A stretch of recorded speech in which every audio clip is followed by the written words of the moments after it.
Boker Tov à tous, et on continue avec Baal Milchamot. Hachem est le maître de la guerre.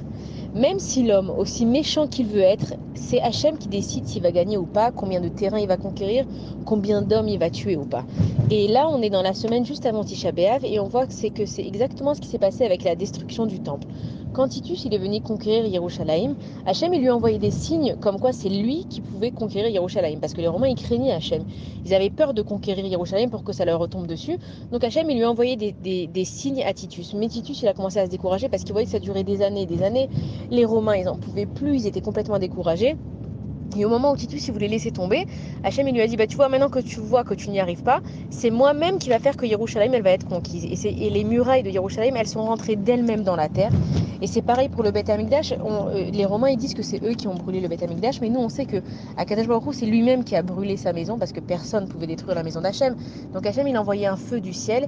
Et quand les Romains ils ont vu que le Beth Amikdash il commençait à brûler, alors à ce moment-là ils ont lancé leur torche pour dire c'est nous qui avons brûlé la maison de Hachem. Donc Akadosh Baruch Hu, quand on dit qu'il est Baal Milchamot, c'est que c'est lui qui va décider. Peu importe combien de plans le méchant il va faire, peu importe combien d'armes il va avoir, peu importe combien de technologie il va avoir, c'est Akadosh Baruch Hu qui décide à combien sa victoire elle va être évaluée. Bonne journée à tous.